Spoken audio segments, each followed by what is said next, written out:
Selamat datang di video kuliah TK2103 Termodinamika Teknik Kimia. Bersama saya, Anggi Traksajati dengan topik pengaruh temperatur terhadap entalpi dan kapasitas panas. Capaian dari video singkat ini, mahasiswa memahami perhitungan kapasitas panas dan entalpi sebagai fungsi dari temperatur. Dan yang kedua, mahasiswa memahami definisi dan penerapan entalpi pembentukan, entalpi reaksi, entalpi pembakaran, dan entalpi penguapan. Kita telah memahami sebelumnya apa yang disebut sebagai kapasitas panas, di mana bisa dinyatakan sebagai CP ataupun CV. CP adalah kapasitas panas pada tekanan yang tetap, sedangkan CV adalah kapasitas panas pada volume yang tetap atau isovolume. Nah, di sini sebelumnya CP dan CV diberikan hanya untuk gas ideal yang biasanya misalnya untuk gas ideal diatomik, CP itu 5/2R, sedangkan CV itu adalah 3/2R. Pada kenyataannya, gas nyata itu nilai CP dan CV ini merupakan fungsi dari temperatur.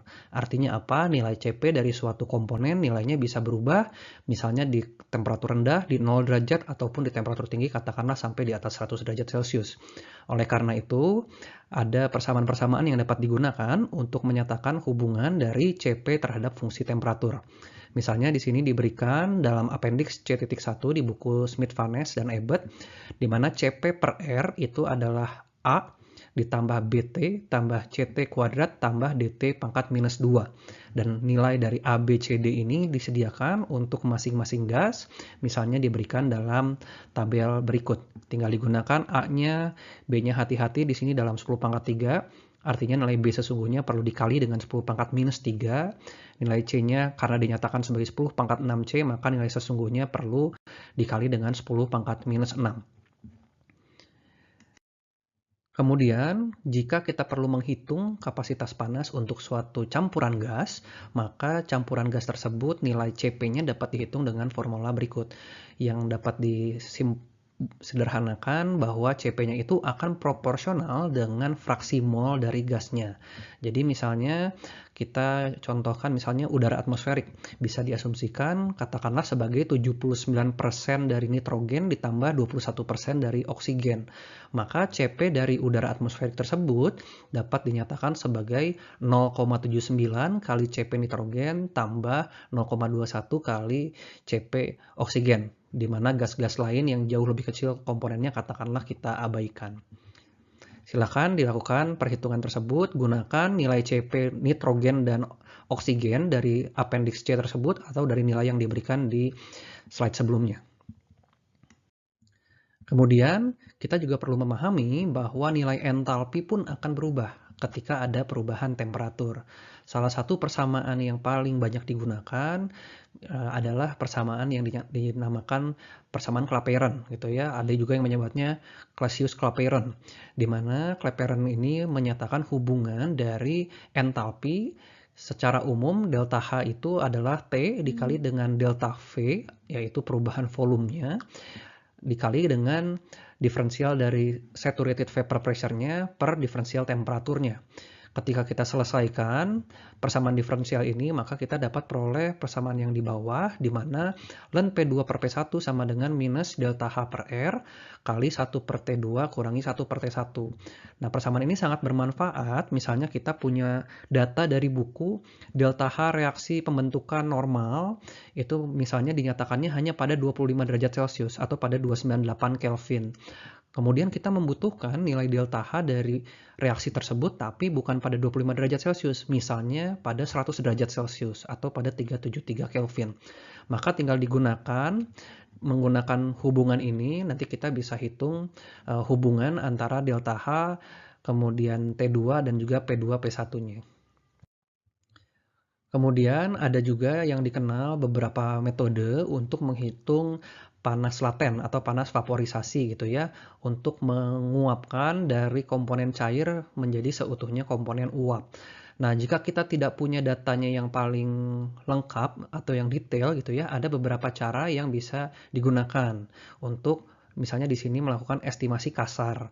Ada yang namanya Trutons Rule gitu ya, di mana delta H dibagi R kali T itu kurang lebih akan bernilai 10. gitu. Jadi tinggal T-nya kita masukkan pada nilai temperatur yang ingin dievaluasi. Katakanlah misalnya air. Air itu normal boiling point-nya adalah 100 derajat Celcius.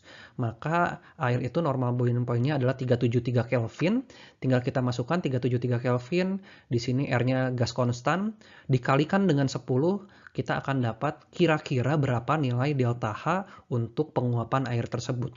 Untuk komponen lain tentunya nilai normal boiling point-nya pun akan berbeda, sehingga nilai delta H-nya pun nanti akan menyesuaikan. Tapi sekali lagi ini hanya perhitungan cepat jika kita benar-benar tidak punya datanya. Kalau kita punya data yang lebih lengkap dari tabel, dari eksperimen tentunya akan lebih baik.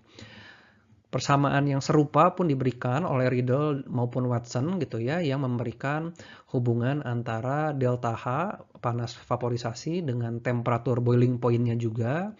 PC di sini adalah tekanan kritik sebelum mencapai kondisi superkritik gitu ya. Dan di sini kalau Watson dia menghubungkannya hubungan dari sama-sama panas laten pada dua kondisi temperatur. Jadi pada T1 nilai delta H1-nya diketahui, maka pada 100 derajat, misalnya kasus yang kedua kita bisa hitung delta H2-nya berapa. Dengan hubungan delta H2 per delta H1 sama dengan 1 kurangi T2 per 1 kurangi T1 dipangkatkan dengan 0,38.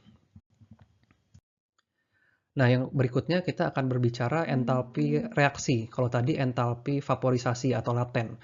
Kalau entalpi reaksi di sini contohnya adalah kita punya reaksi A plus B menjadi L plus M. Maka katakanlah dia reaksi endotermik ataupun eksotermik. Biasanya akan diberikan berapa nilai Q-nya. Definisinya apa?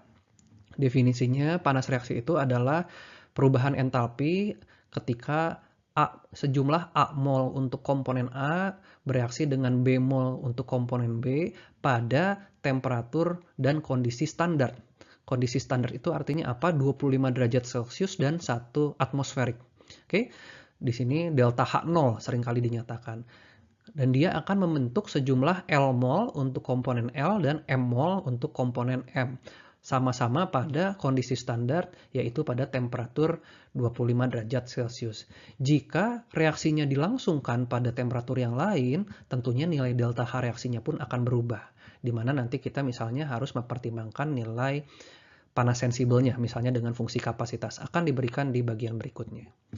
Jadi nanti silahkan dilihat contoh-contohnya ada reaksi setengah nitrogen tambah 3/2 hidrogen menjadi NH3. Nah di sini notasinya adalah delta H0298.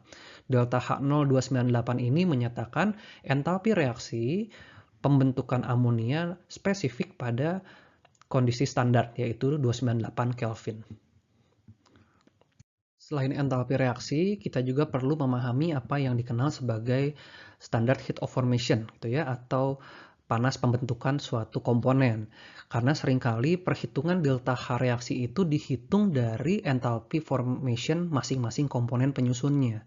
Misalnya kita lihat contoh reaksi CO2 plus H2 menjadi CO plus H2O.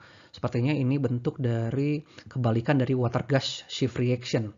Reaksi yang banyak terjadi di misalnya di pabrik pupuk gitu ya. Nah, berapa nilai delta H0298 untuk reaksi tersebut? Kita bisa hitung jika kita tahu delta H formasi dari masing-masing 4 komponen penyusun tersebut.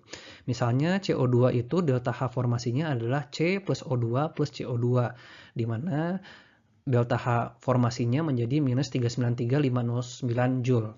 H2 itu elemen, seperti halnya oksigen ataupun nitrogen, maka nilai delta HOF-nya adalah 0.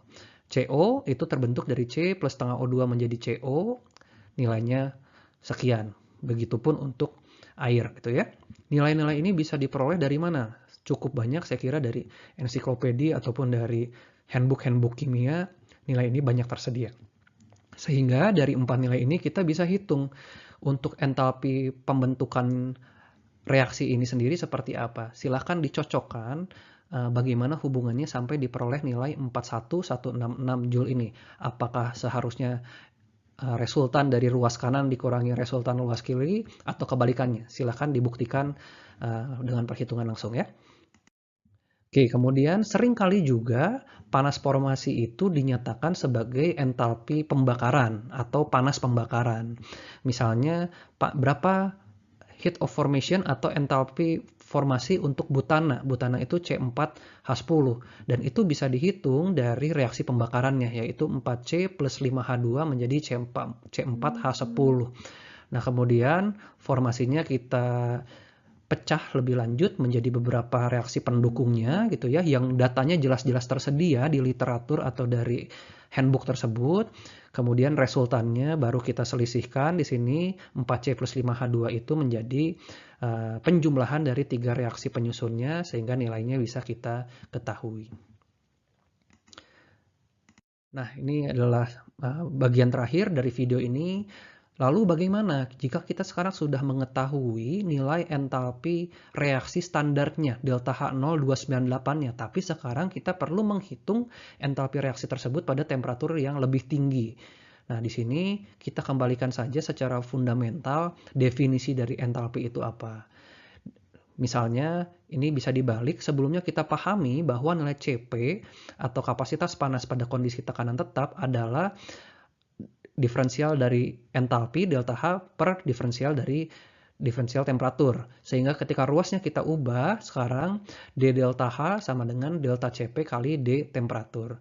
Jika kita integrasi sekarang di sini nilainya dan juga ketika dipindah ruaskan, delta H0 itu akan menjadi delta H0 pada kondisi standar. Ada tambahan subscript 0 ini artinya pada kondisi standar, misalnya 298 Kelvin, ditambah dengan R dikali integral delta Cp per R dt.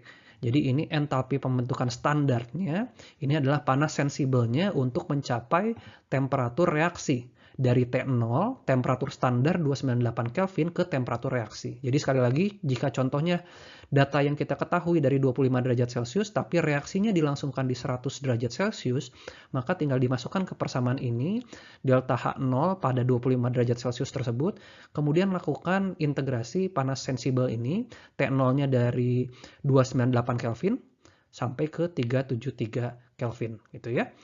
Nah, jika kita turunkan lebih lanjut, maka nanti ini bergantung Cp-nya dinyatakan sebagai konstanta atau sebagai fungsi dari temperatur, seperti yang dijelaskan di awal video.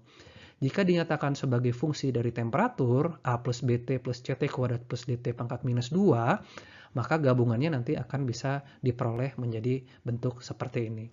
Di mana nilai A, B, C, D-nya adalah nilai-nilai konstanta perhitungan kapasitas panas sebagai fungsi temperatur.